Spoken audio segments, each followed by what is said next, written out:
Well, it is that time again, everybody. Hope you are doing well. My name is Bird Dog John, and I am back in action. In those scenarios, it's good to neuralize the cameras. You guys know that best. Very straightforward. Plug it in, go to the web UI, link the source, walk away. You know, like super simple. I keep looking over at the chat, and I keep seeing you are full of it. Tasty, spicy meat snacks. Covered in flavor. I mean, you can't go wrong. So what's going on? We've got a handful of folks here in the chat, and I really appreciate that. What's up, mate? Hey, Warren, how are you? Appreciate it. Hey, Robbie, how's it going, man? You're just talking about you. What's going on, Tom? Ahoy. How is it going? What's going on, GoWeb? Good to see you again. Thanks for hanging out with us again today.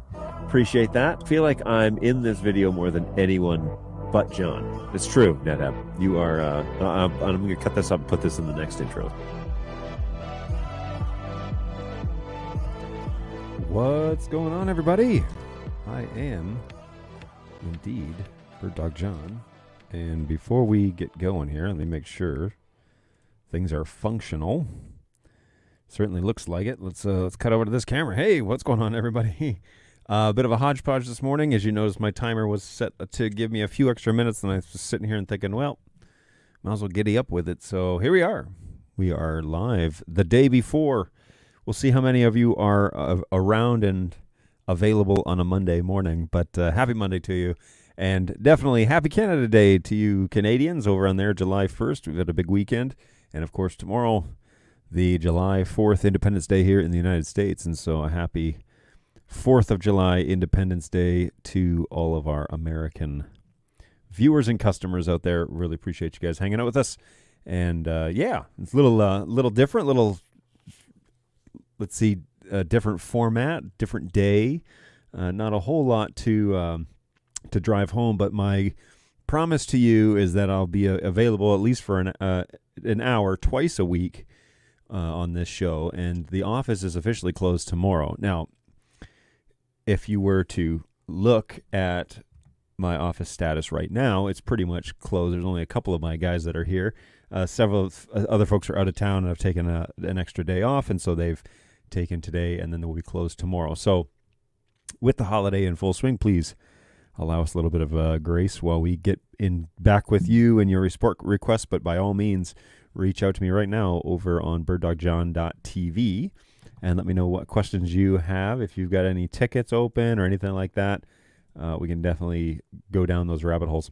I also have my little QR code here up and running, and let me get that over to the correct screen, and then I've got to do a screen capture. So let's see, what is it called? Screen capture. All right, so now we're going to fire that up, and we're going to show this. So here is the new little heat map, and that's what that QR code up at the top is all about. So if you are watching and you want to check in, by all means, scan the QR code and let me know where you're at, and we can definitely see you all appear on the map, which is kind of fun. I will get a link to that. I will get a link to the form. Here we go. Just for those of you who do not have a smartphone that you could scan that with, I will get you a link and post it to birddogjohn.tv. Well, that's the first time I've butchered that. And to the YouTube channel, and also to over to Twitch. So feel free to fill out the form when ready. Here it is. And hopefully then be sure to join me over at birddogjohn.tv. If you wouldn't mind, subscribe over there too, because we are growing quite quickly in subscriptions. We're in the 260s. Seems like just yesterday I surpassed my other tiny YouTube channel of like 170 or something like that. Man, this channel's growing quick, so that's pretty exciting. Got a couple of people checking in, looks like from Detroit. So they've made the here we go. Oh, because the playlist is on. Let's stop the playlist, switch over here, and yeah, we can make that.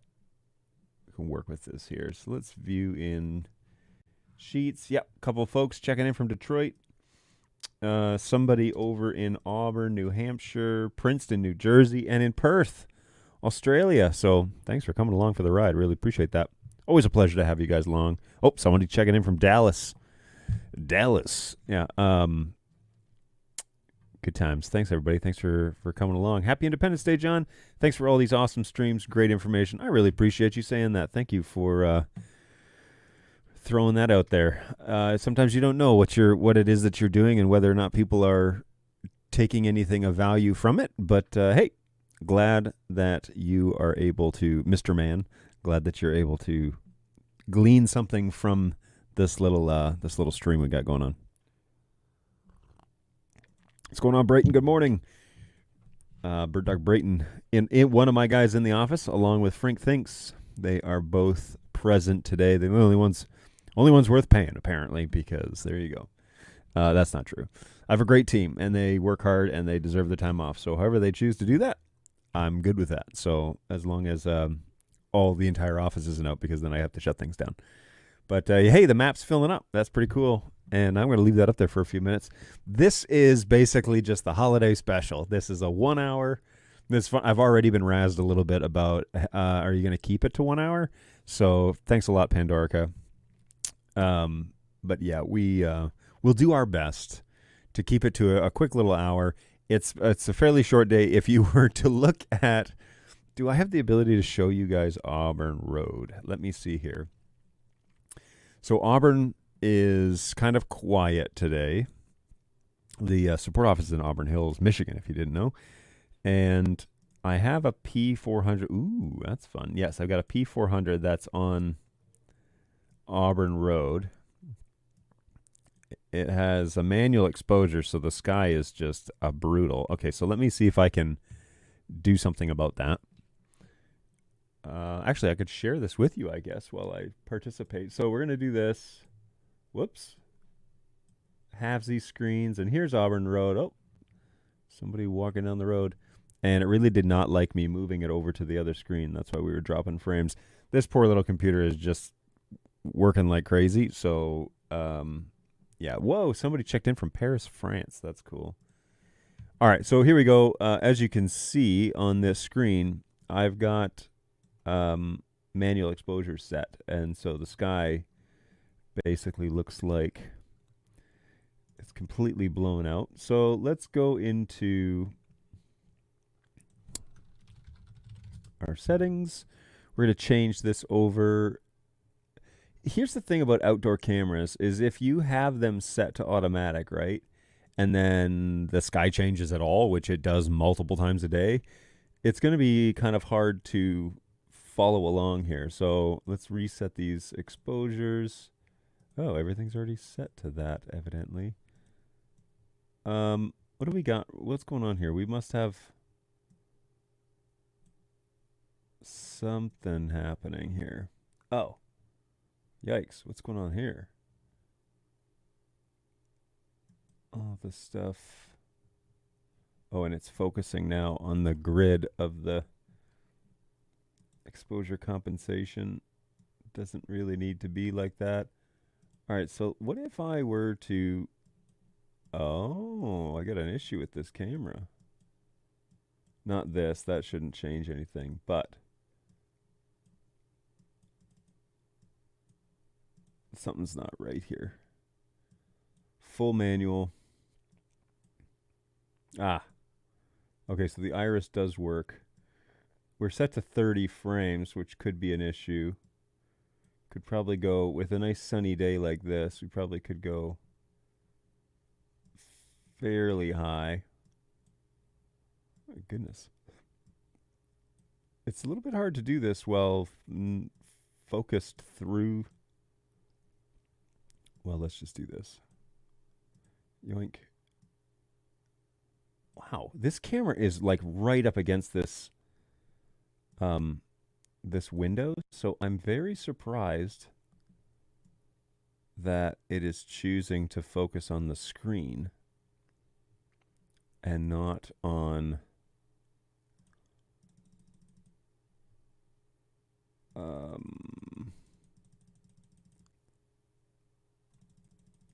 what are we, all the way out here? what is... Oh, focus mode. Whoops-a-daisy. Sorry, everybody. It's my first day. Sorry. Okay, so now obviously my exposure is way off. Shutter speed 1/20. What on earth? Hey, there we go.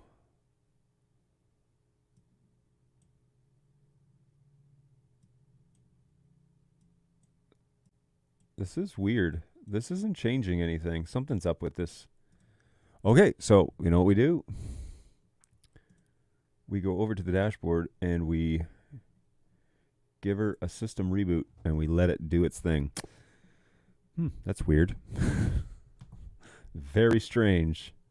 Is Fleet Manager available now? I was looking for it, wasn't able to find it. It is not available now. Currently has not been released. What's going on, Charlie's Beats? Good morning. Hopefully you're doing well. Thanks for stopping by. Appreciate that. Over on Twitch. Okay, so we have timed out on the web UI.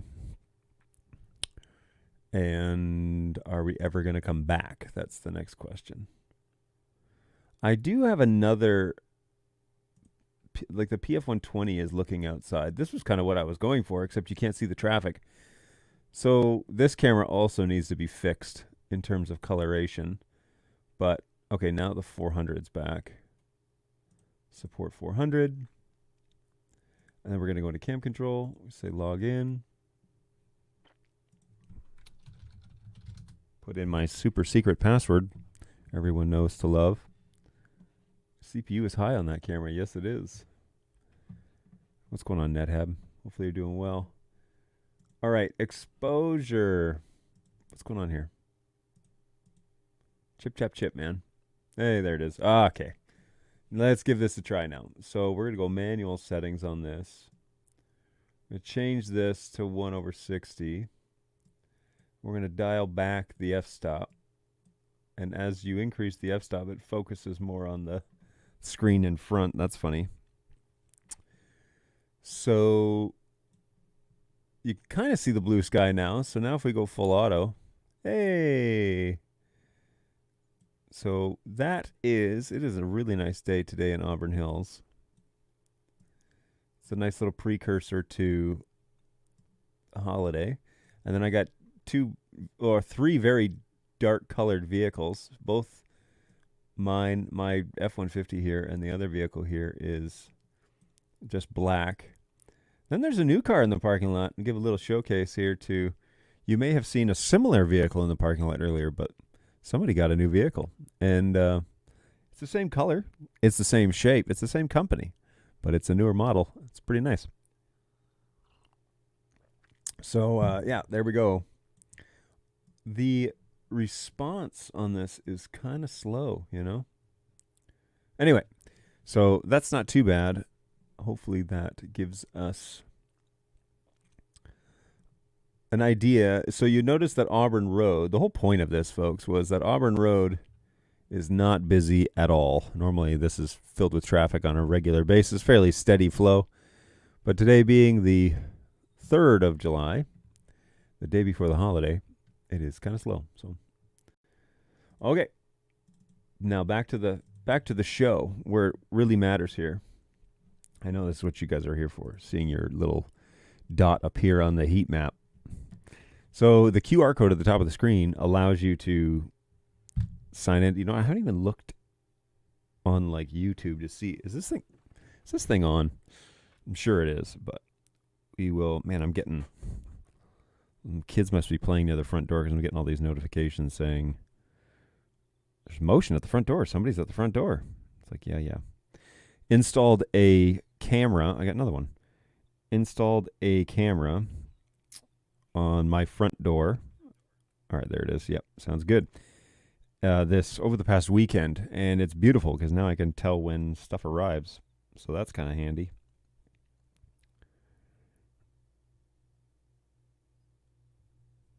And another, okay, so I'm going to like actually open the app and find out what is going on at my front door because I think they're playing in the front yard maybe? Must be. My kids are home, obviously. Yep, there's my son.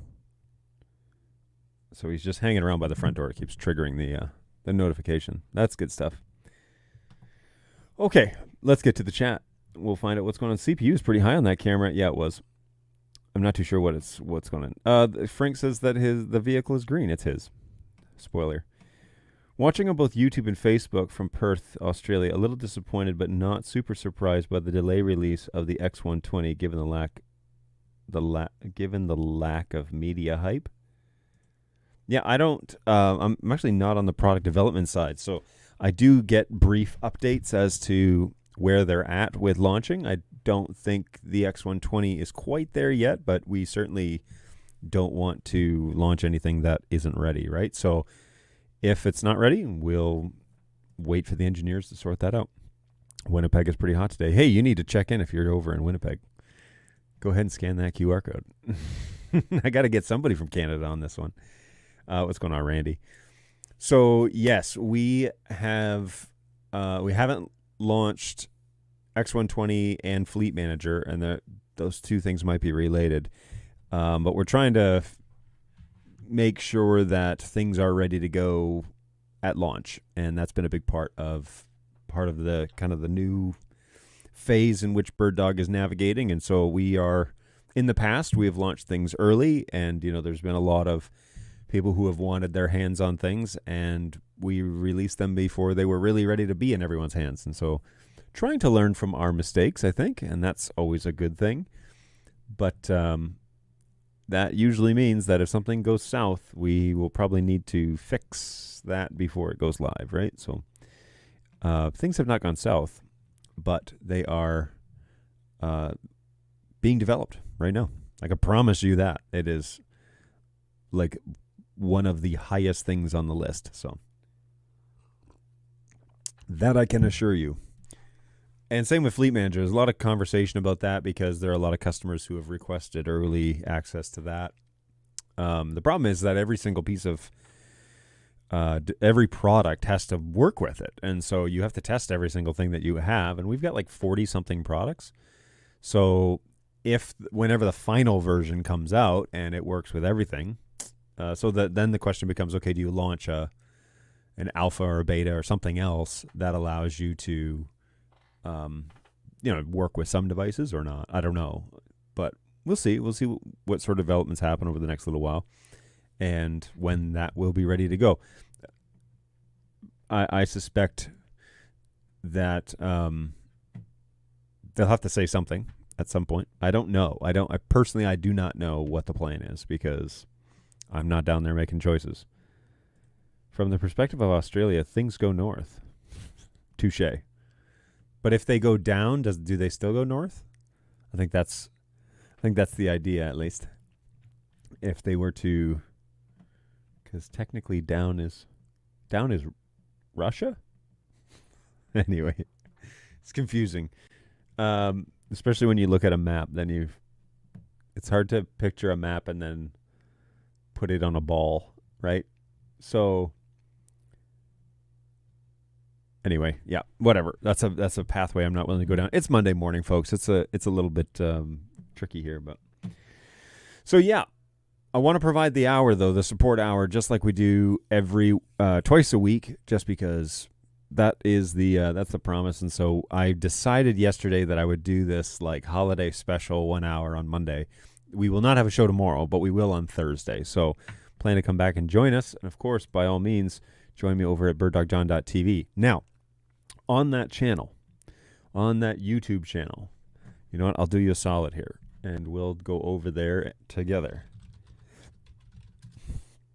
So on the YouTubes, there is a couple of new... There are a couple of new playlists on my channel. Some in which you probably have already seen before. No, not like that. Where are we here? I got to switch accounts. One moment, please. Switch accounts, and of course it's not there. Very cool. All right, so why doesn't it show that BirdDog John is live? Oh, that's so annoying. I have subscriptions and I have notifications, but my channel is not showing that. Unlike the subscriptions list, all of the live ones are up at the top. I'm currently live, and it doesn't show that. It must be because I have a tiny channel. All right, so on the Bird Dog John site, let's cut this over now so you can see this. On the birddogjohn.tv YouTube channel, there is now a how-to M4250 NDI and Bird Dog playlist, and there is a network series conversation. So over the past couple of weeks, we've done 3 parts of network conversations about how you should be thinking about NDI and networking from a general stance. Okay, this isn't network admin level. This is, I'm thinking about buying a Bird Dog camera. What do I need to know? That is the level that we're talking about. So on this screen, there are 2 playlists. This is the network series, and it goes over static networks, part 1, DHCP networks, part 2, and then our multicast discussion with Jake last week. That's part 3, and that will be launched tomorrow. That video short on multicast networks will be done tomorrow. You can also click on the live button on this channel, and that will take you to that video that we did on Thursday. And then there is, if you buy a 4250 or 4350 switch series, then you can click on this list. I mean, you can click on it anyways. You don't have to have a switch, I guess, and learn all about how to set it all up. And this is a top to bottom, part 1 through 5. Here's how you do it. All of these videos are less than 15 minutes. Okay, there's 5 of them. And by the time you go from top to bottom, you will know everything about how to do the 4250 stuff. So including setting it up for multicast. I mean, it does it for you in the NDI5 profile, which is, we cover in this one, Network Profiles Part 2. But it's great to have a complete walkthrough so you can take it out of the box and put it in the rack, turn on my videos, start walking through them together, and you should be up and running by the end. So there you go. There's 2 new playlists on there for you to hang around and check out, and hopefully that is beneficial for you. So there you go. I need to get a shareable link for those playlists just to have them available. We can call them up real quick. But there you go. So those are changes on the YouTube channel. Those are newer additions to the resources for the YouTube channel that are at your disposal. Jump into the comment section real quick and see what's going on. Instead of a solid, can you do me a pudding or maybe like an ice cream? It's hot. Ooh, I had ice cream last night, which I don't normally eat very often, but it was great. It was just like grocery store brand ice cream. It was still great. Read the X120. That was not a criticism. I really do appreciate that a largely complete project is the desired outcome. I'm just impatient to get my hands on it. Yeah, me too. I think we all are really anxious to get our hands on it, especially given the level of versatility that it's going to have, and the list of things on the box that it says it will do. So that's pretty exciting. If it launches and the majority of all that stuff is rock solid, that's great. Pretty excited.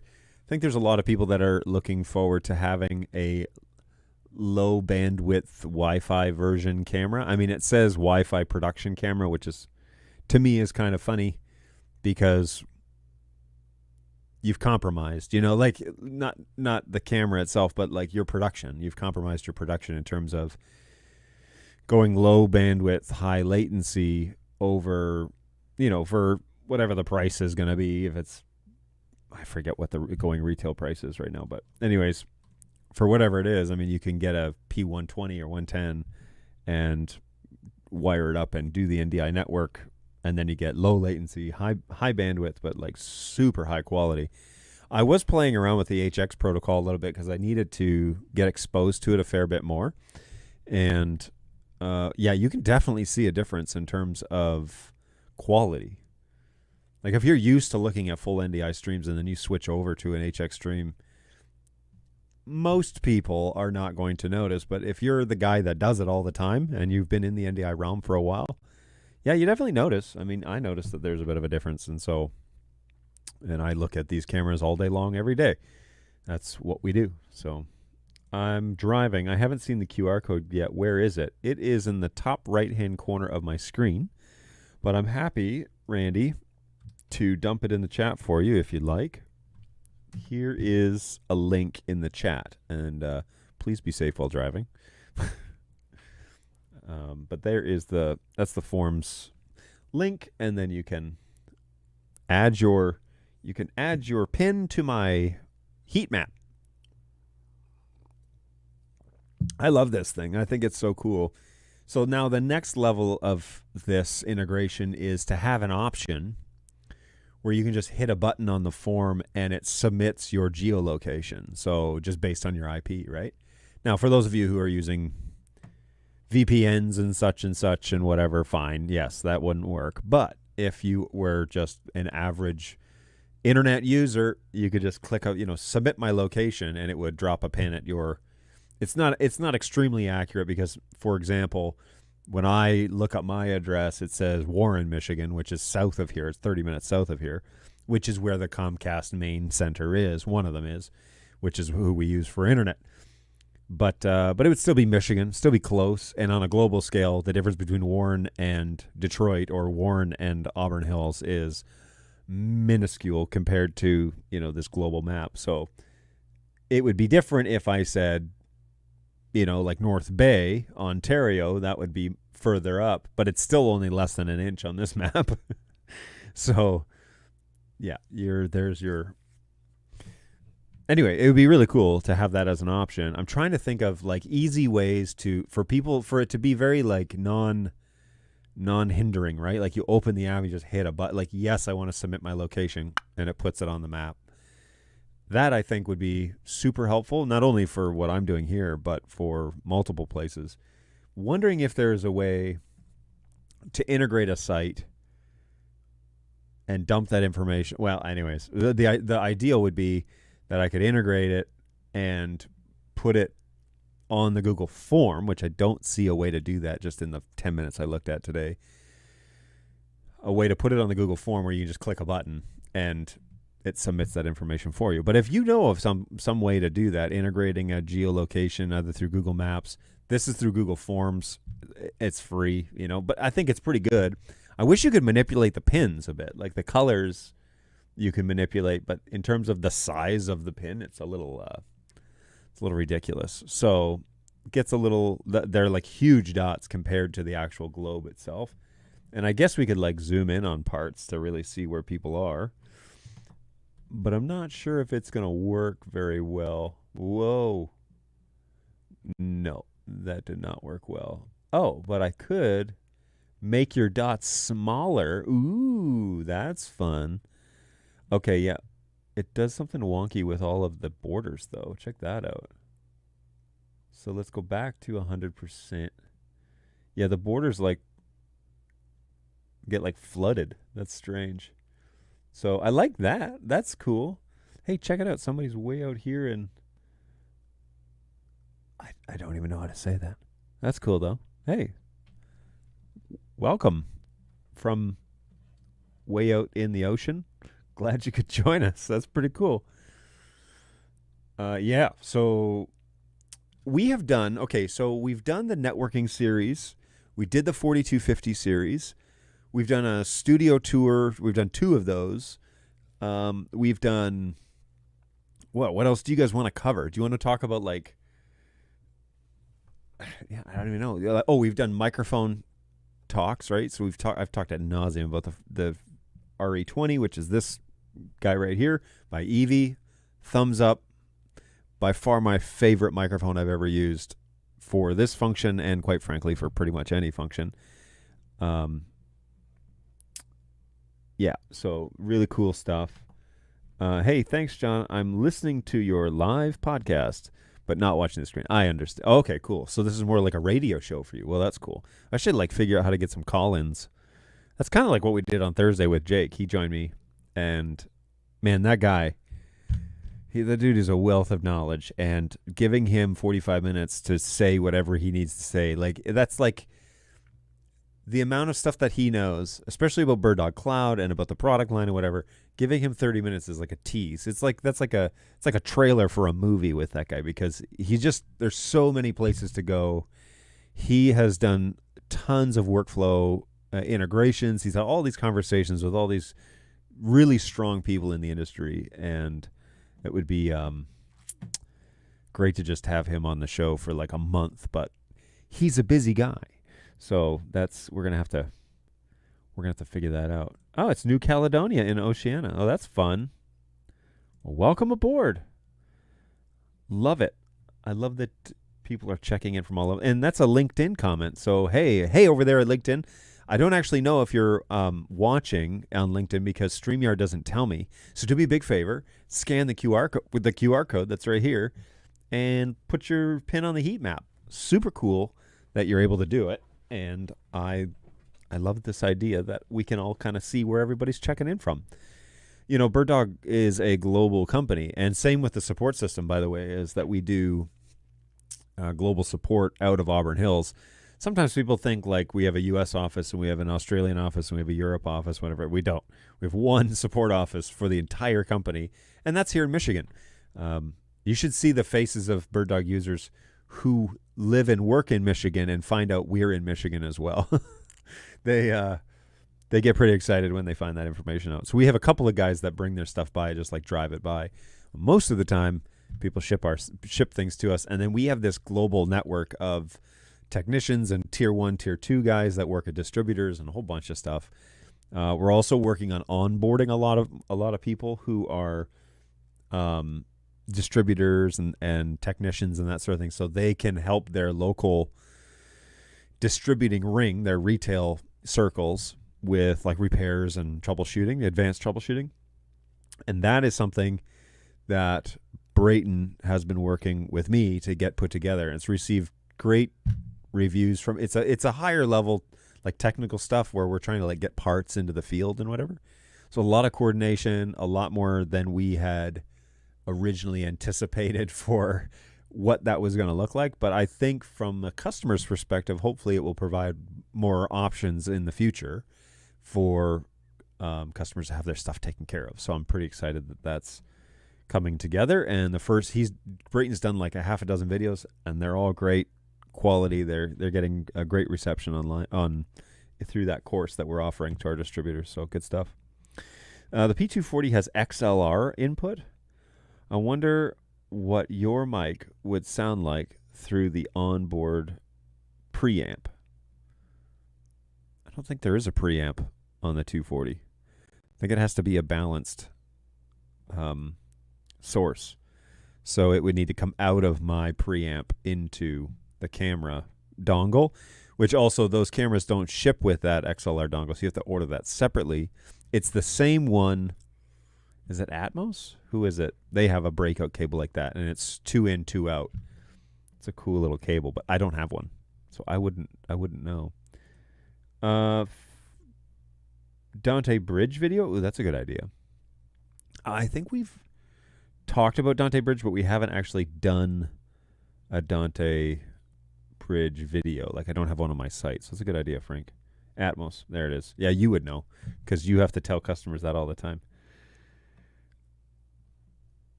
Can you do a segment one day on obscure tips and tricks and features that might not be obvious to most users? Yes.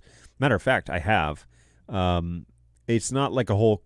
I was breaking it up into sections like tips and tricks, and the big one that most users don't know is the IPv6 trick. Check that out on my YouTube page. Why did I close my YouTube page? I don't know why I do the things I do sometimes. There's the quote of the day. So back to the YouTubes. And BirdDog John channel. Okay, there it is. So the big one that I think is really worth watching is video number 13, lucky number 13, is called What is IPv6 and How to Use It with NDI. That was a big one. And then I did a segment on NDI router, which also proved to be quite a popular video. Whoa, that's got more views than I thought. And then what else? Oh, Wireshark. That was a good one. We talked about how to use Wireshark as like a troubleshooting thing. And that's really like the genesis of when we started doing all these little videos. So yeah, I should put together a few other... I mean, the IPv6 trick is like we use that daily. All the time to show... Oh, I guess I could have shown this screen. Way to go, John. So yeah, this video right, where is it here?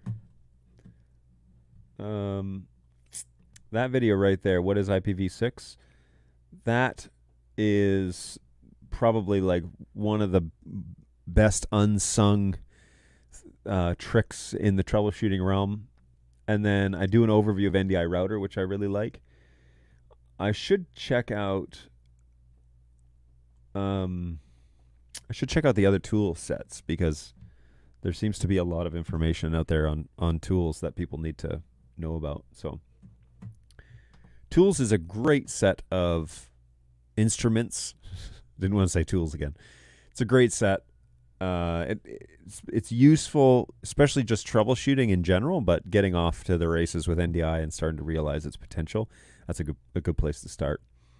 The 240 has balanced inputs and 48-volt phantom power. I'll have to test that because I don't know that. I've never used that, so I don't know. We'll go with that for now if that's true. What's the max length Ethernet cable we can run between the 4250 and a P120? So it adheres to the EEE standards, which would be 100 meters, which is 333 feet. However, I always say the shorter the better, all right? That is the absolute limit, but I would not go to the limit. Remember, those stats are typically held at peak performance levels and not necessarily optimal performance levels.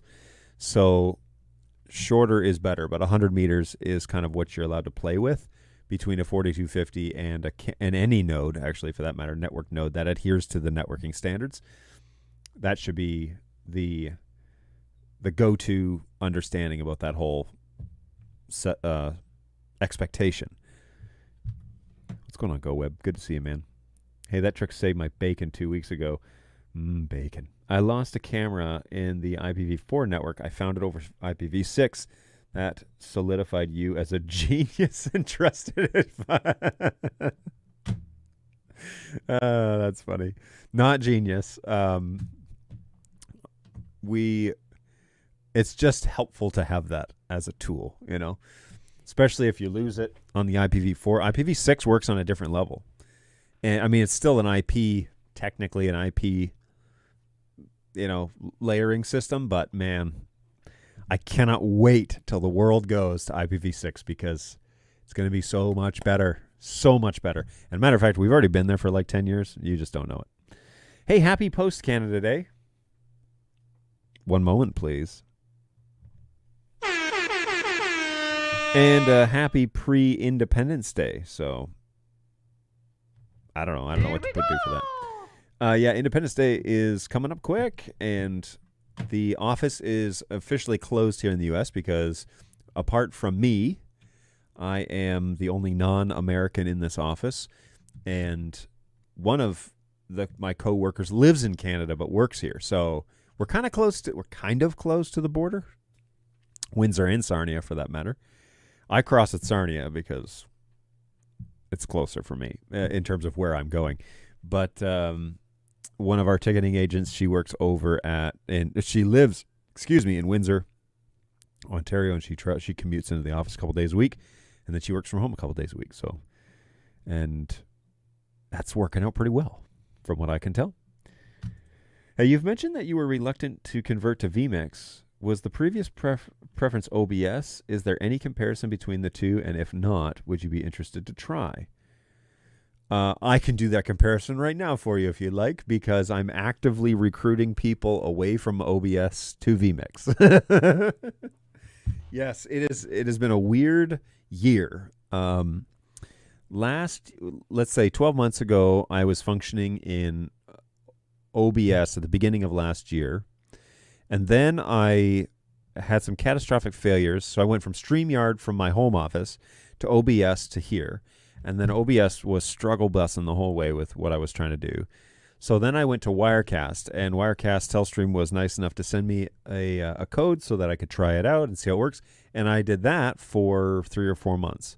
And then one day I had Tom Sinclair on my show, and he said, look, I think you really need to give the legend, by the way, the GOAT of streaming, the NDI streaming world, is Tom Sinclair, who can be found at easternshorebroadcasting.com. you got to know who this guy is, because one of the greatest guys, nicest guys in the industry, and he's seriously one of the best. So shout out to Tom. He does a show on Wednesdays, by the way. So be sure to go over to Eastern Shore Broadcasting. He calls himself the Streaming Idiot, and he is the lead streaming idiot. So, but what he does is this is a sidebar. What he does is he just jumps in with 2 feet and tries stuff. And I love that. I mean, that's kind of I stole that from him. Full credit, by the way. I stole that same idea for here, except I do it with our own products, which is frightening because I'm an employee.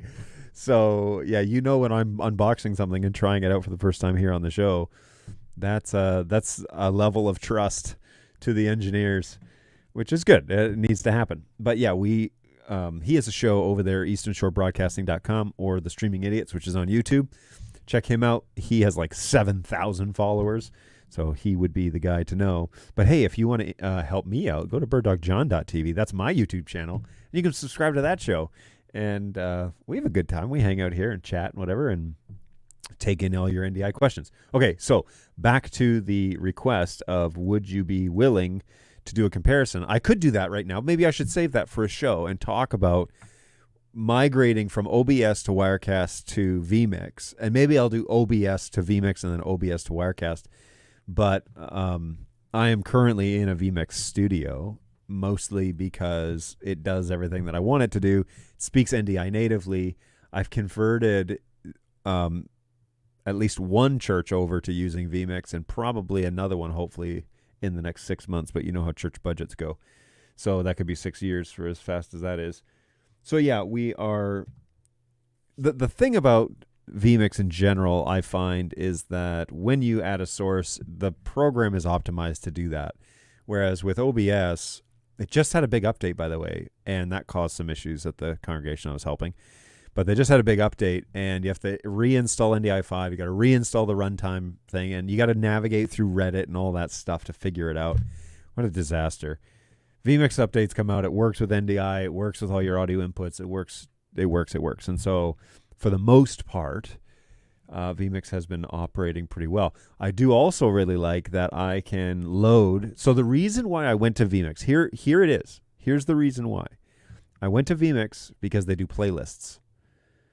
And playlists can be anything, but I use them to cycle cameras automatically.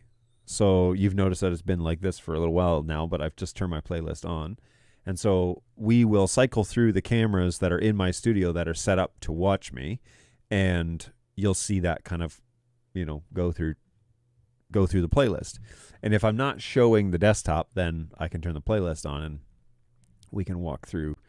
You can see all the different angles, and it gives you a little bit more of something to look at other than just my little screen. Unless, of course, you like my friend who's driving around listening to me as a podcast, which is this Mr. Randy. Oh, there. See, so there's P200. That needs to be balanced a little bit because the exposure is a little too high. But there's my desk. Here's my Ember. Today's show is not brought to you by Ember Mugs. Keep your coffee hot and your creamer curdled. So, yeah, Ember has made a showing here today. Shout out to Brayton for making coffee this morning. So then the playlist allows you to cycle through without me actually switching the cameras. So now we're back to main P4K. And the next one it should go to will be the P110, which is over here. And it just kind of goes through the cycle, and you can just loop that information and vMix will play it. The only thing I don't like about it is that it doesn't show the camera that's coming up next in the preview pane. It shows the camera that you just switched from in the preview pane. So that kind of sucks. I would rather it be the next camera coming up. So like it's going, when you turn on the playlist, it switches preview to show next camera on playlist, but I haven't gotten down to that level of integration. And maybe Tom St. Clair has some sort of magic wand that he can just, fix that for me. But the main reason I moved over to vMix was because it did playlists. And I know Wirecast can do that as well.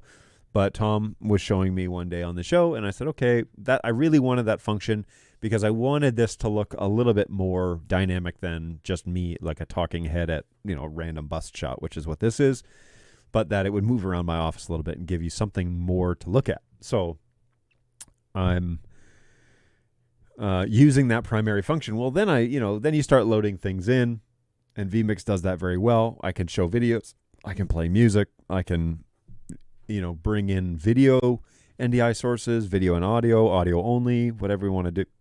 Whatever we want to do, and that works really well.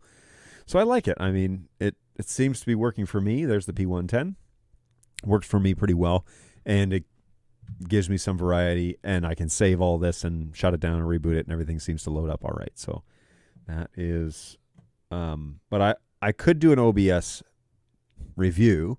I don't know of a way to cycle through cameras with OBS. I don't know of a way to do that automatically, like as if somebody was producing the show. So I don't know. Cool thing too is with, so I'm running Multiviewer Pro as my confidence monitor. The cool thing with that is that it shows the tally information, right? And so when it switches to different cameras, I can just follow on the screen which camera it's on, and that works pretty well. But yeah, I like that a lot. When I'm doing like the actual education stuff, then I turn off the playlist, and I'm basically switching between the desktop, my screen share, and the actual playlist. So because I'm showing stuff on my computer screen, talking you through web interfaces or how to use cameras, or I'll split the screen into a studio monitor on one side and the camera on the other. But anyways, that is generally how I do that. But anyways, yeah, we could definitely do that. And I think that there's a show in the future about, let's compare OBS to vMix, and is it worth the price? Because there is a cost with vMix, whereas OBS is open source, and perhaps you don't have a budget. So, does the number of cameras connected to the 4250 have any impact on max length of Ethernet cable that we can run, or is it independent? So it's only based, so the 4250's performance will be based on how many streams are connected. So if you've got 3 cameras and they're all running at 65 meters or 70 meters, if you're not subscribed to any of those NDI streams, it really doesn't make a huge difference. But when you start subscribing, especially doing multiple subscriptions, now you're taxing the actual NIC on the back of the camera, and potentially the quality of the cable and the processing power of the switch. So it matters more about how many subscriptions you have. And remember, you're usually maxed out in a unicast environment. You're going to be maxed out with maybe 3 connections. Okay, so 3 or 4. And the great way to test this is just open Studio Monitor in full value twice on the same camera. Watch the CPU and network usage on the camera itself, and watch the performance on your switch. You'll probably see that it doesn't like it too much. The reason why I say open it twice is because Studio Monitor, I believe, unless it's been changed in the NDI 5.5.3 version, Studio Monitor connects to your camera twice when you're in full value. If you switch over to proxy, it is actually a proxy stream. It connects to the proxy stream coming out of the camera, actually. But when you're in full value, for some reason, I believe you're pulling down twice the value. So I don't know why that is. Maybe it's been fixed. I'm not 100% sure. Maybe I should check in with Jeremy Morris on... Jeremy... my friend over at NewTek, Jeremy. Here we go. Yeah, Jeremy Morris. He might be able to tell me a little bit more in terms of details as to if that's still the case. I know it was before. They may have changed it and fixed it, but Streaming Idiots, the GOAT. He is the GOAT. That is for sure. Legend right there. Hey, I entered my location on the Google Docs form, but where can I see the map? I'm just curious. You can see the map when I show you the map. Here's the map. Lots of you guys are checking in, so that's always cool. I'll take this off my face. Yoink. Maybe I should move my face on this screen up to the top right-hand corner. What do you think? Then I could show everybody's dots are exposed here. So everybody's got somebody, a couple of people in Canada, got lots of people in the U.S. My friend in Johannesburg has checked in once again. Thank you for that. We got some folks in Europe, and of course GoWeb in India.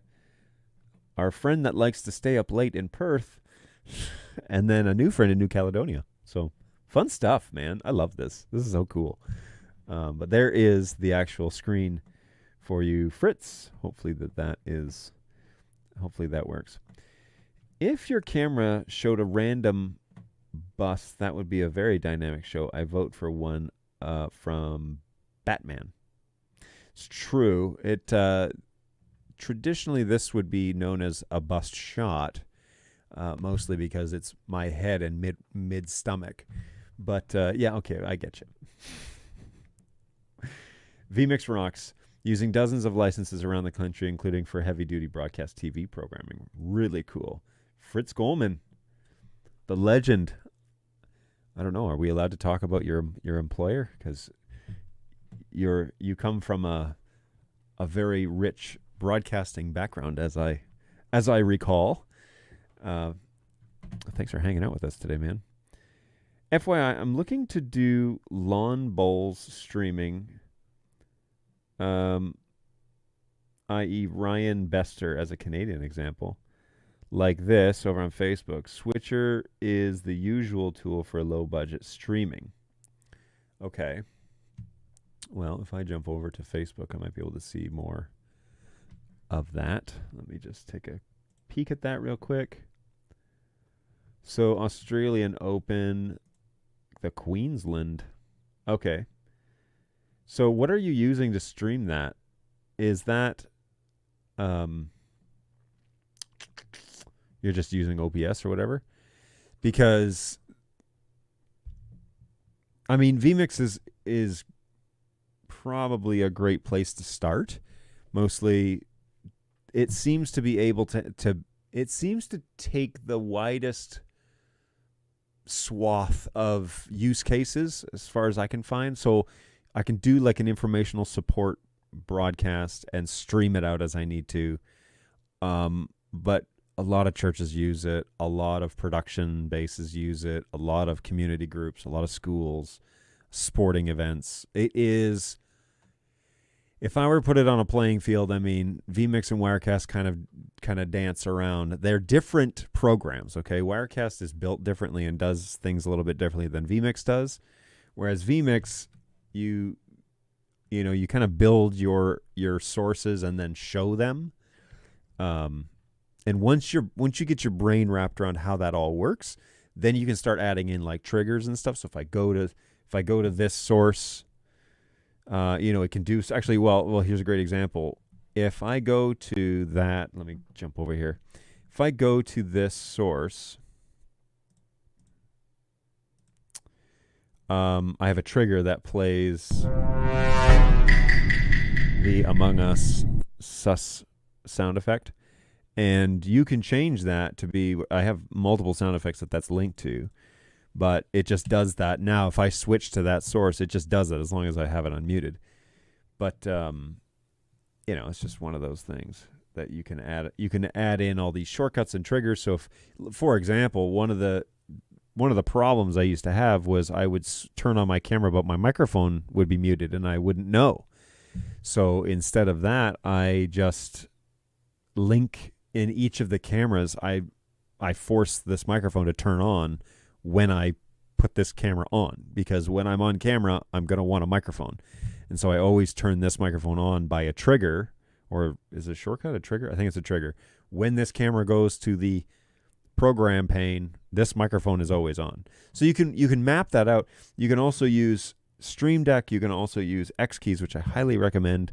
Our friends over at Pi Engineering, the No Slogan company.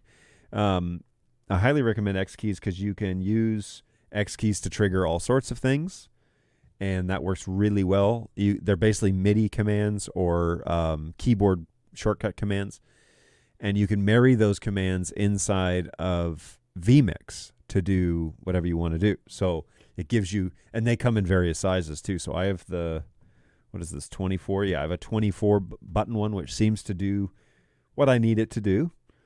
But Tom St. Clair has an 80 button one, which would be great. It would take up a lot of real estate, but it would be great for production. And yeah, it's really kind of like a seamless way of doing things. So the only thing it hasn't happened yet, and we're on version like 26 of vMix. I'd really like to have a Mac version, but because I don't have a PC at some of these congregations I'm working with, they just don't have PC. I know you can run it in Boot Camp, man, I hate that program. I just do not like Boot Camp. It has the weird like bells and whistles in it. It just doesn't work. Okay, I did promise to keep this to an hour, so 5 minutes remaining. we have 5 minutes to go, and then I will be wrapping it up. Really appreciate everybody hanging out today, and there is a heat map, so please feel free to scan this little QR code that's right here on the screen. And if you scan it, you're going to be taken to a Google form. It's just going to say, what country are you in? What's your closest city? You don't have to tell me your street address or your phone number or, you know, how many kids you have. All I want to know is what country are you in and what city are you in? And we will put a pin on a heat map for you, which looks like this, and we'll hang out and see where everybody's from. So I always think this is really cool. Obviously, there are places that are asleep right now and probably not going to check in too much. I don't think we have. Well, anyways, I'll leave it at that. But probably don't have any Greenland or Iceland users. Could be wrong though. Could be wrong. And if you're in Iceland, I'd like to come visit your studio because I've always wanted to go there. But it's always fun to see where you guys are checking in from, and hopefully, you find this fascinating as well. All right, let me jump back to the chat while we're over here. I already read that. Sure. So Fritz, you're still with iHeartMedia, right? Or iHeartRadio? Is that right? Using central control triggers with vMix to put up all sorts of indicators that show statuses on screens, external LEDs, etc. Whoa, what? Central control triggers with vMix to put up all sorts of indicators that show statuses on screen. Oh, man. I would love to see some do you have any video examples of that happening? That sounds cool. Love that idea. I have found, like, I haven't done a ton of, like, deep dive into vMix, which I probably should at this point. But I haven't done a huge deep dive. But I do know that the shortcut option is, like, where I hang out. And making certain buttons do certain things is great. I also have clear label tape, and so on my, I wish I could show this better. How can I do this? Oh, you know what? My overhead cam will do this. So let's do that. Overhead cam. Here we go. So this is my X keys guy, right? And I have a whole row of keys that's basically not doing anything. I do have a fade button right here that is lit up, but this whole X keys item, obviously there are lights and everything underneath. My playlist on and off buttons are here. These are to change my preview inputs, and then these are obviously to jump to program. So just like a regular, you know, TriCaster switcher or whatever like that, you can use that. But it's super handy to have right here. And then I have like mostly Stream Deck run sound effects at this point. But yeah, it's also helpful to have. It does have vMix. Stream Deck does have vMix shortcuts, and then you can add those into vMix as well. So if I want to turn off the music or turn it up, or, you know, I could even cut here if I want to. So I have multiple places to do that. But it's helpful to have. But again, I mostly use this as sound effects these days as a soundboard, which is nice. So it's a quick way to get to things. But if I just want to do simple commands, I want to turn on the playlist, if I want to cut to scenes or whatever, I can just punch it on my X keys, and that does it for me. So really cool. Helpful things. And look, I can change this now to preview, and it's just fast. I know which buttons are which, and so it's a quick little jump around. It doesn't take long to, you know, change it to the next camera, and off you go. And you can even do it like while not looking. So I can jump around, and yeah, once you get comfortable with it, especially in its configuration, then yeah, it's super simple. So the Elgato software is a resource hog. I will say that the Pi Engineering software, although it looks like it's like from Windows 3.1, it is pretty lean. And then the actual Stream Deck software is pretty heavy. So if you're resource conscious, that's going to be a consideration. Well, that's it, folks. That is now 12 o'clock. So let's go on over and have a little peek at our heat map and see kind of the final result. Look at that. You guys hanging out with us today. I really appreciate that. And it's pretty exciting that you guys are hanging out. We had 20 responses check in today. 19 responses check in today. So that is stinking awesome. Always appreciate you guys hanging out with me here on the support show, and it's just fun. Check in with you guys before the holiday. Well, it's after the holiday. I took my kids to the zoo on Friday because our tradition is we go to the zoo to celebrate Canada Day. So I take my kids, we go to the zoo with my wife, and we have a good day at the zoo. Well, this year at the Detroit Zoo, so we trade between the Detroit Zoo and the Toledo Zoo. So this year at the Detroit Zoo, they've brought back the little train transport thing that they use. It's like a Walter Chrysler train. And although the tracks need a little leveling because it's a little bumpy, it's so cool. My kids really enjoyed that. And I took my Insta360 Evo, which is discontinued, and I put it in 180 or 360 mode, and I recorded the trip back. So we took the train from the back of the zoo all the way to the front, and I recorded that, and then over the weekend I exported that and showed my kids yesterday on the I have an HTC Vive Elite headset, which works pretty well. It's giving me some issues right now, but I take 360 videos for that purpose so that we can like relive our vacations. I did that when I was in Alaska with them last year, and did that again here at the zoo, and they really seemed to enjoy that. So that was cool. Had a chance to ride the train, which I was very excited about. I'm a train guy, so I like model trains. I like real trains. I like all the train stuff. So I'm going to definitely be an old guy who plays with HO train sets. That will 100% be happening in my future life, no doubt about it. So love that stuff. So I took the kids to the zoo. We had a great day on Friday. Used the 360 headset. That was a lot of fun. And now we're back for today, which is a single day in the office. Tomorrow we're out for July 4th. We'll be back in on Wednesday to Friday. And there's some, summer vacations happening. So some agents and some people are out and coming and going. I will be gone later in the month, but more on that at a later date when we check in a couple of weeks. I'll still be around. And we will be doing a show on Thursday at 11 o'clock, at least to 12. So 60-minute show, birddogjohn.tv, right here on the YouTubes.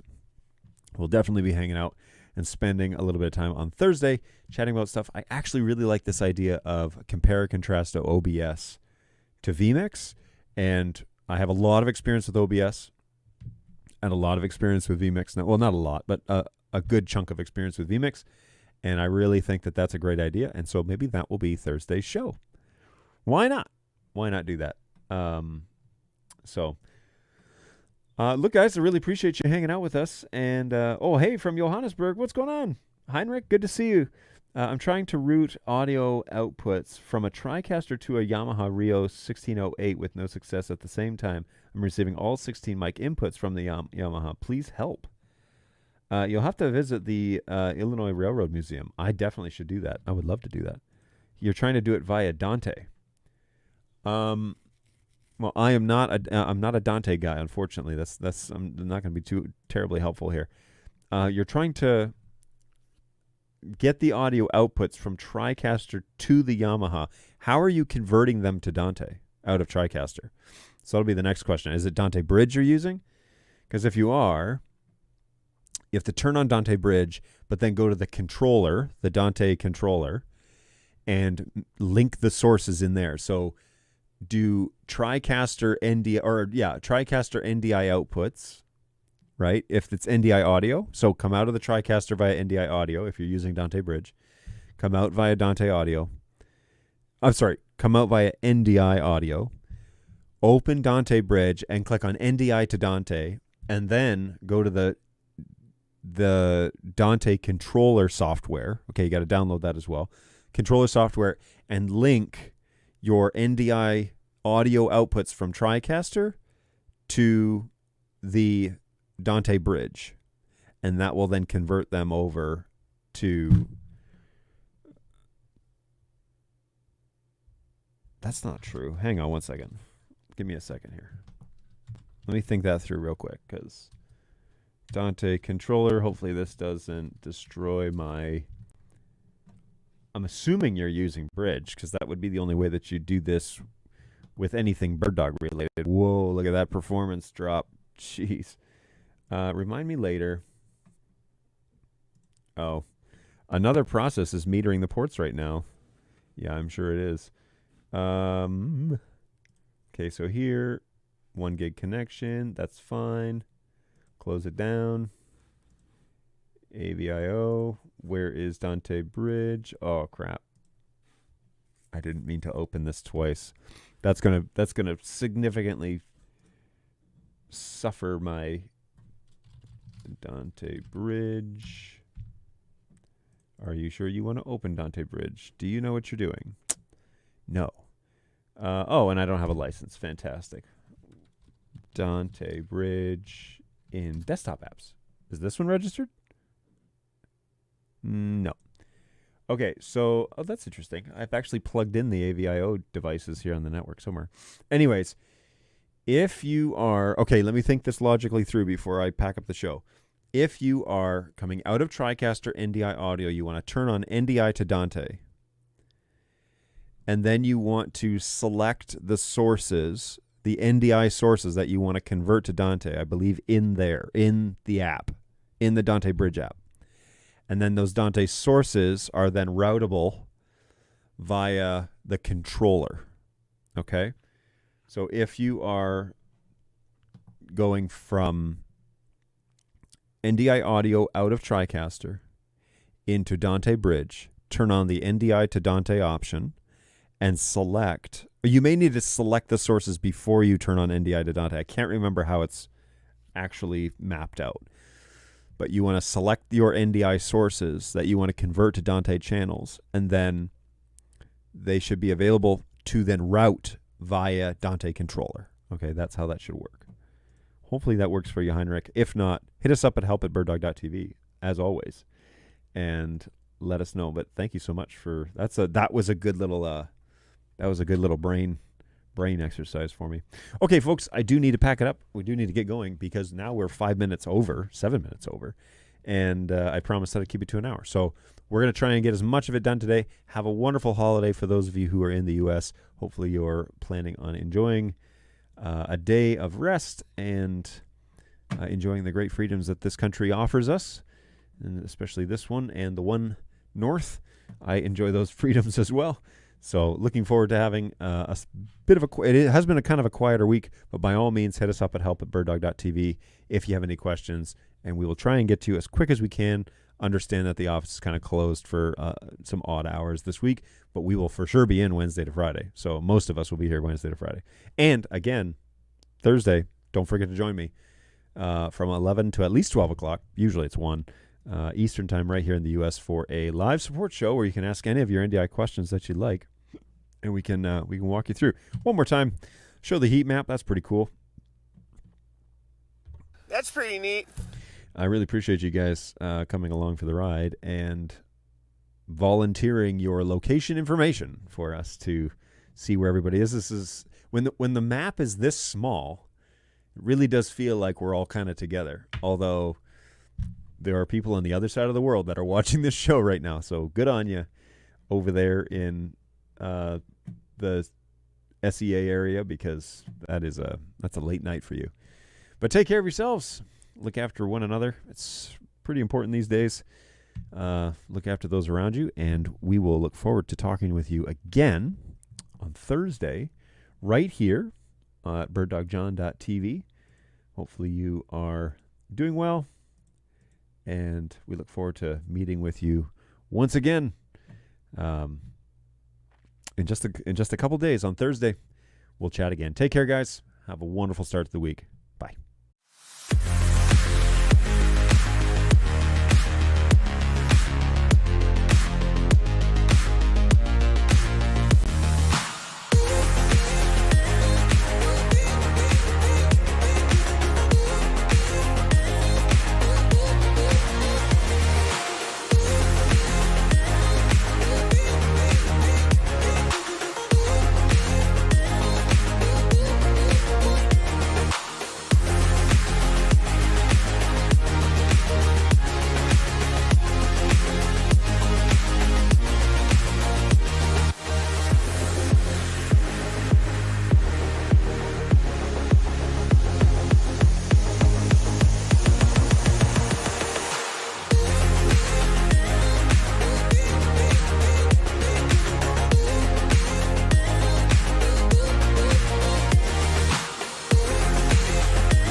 Magic word.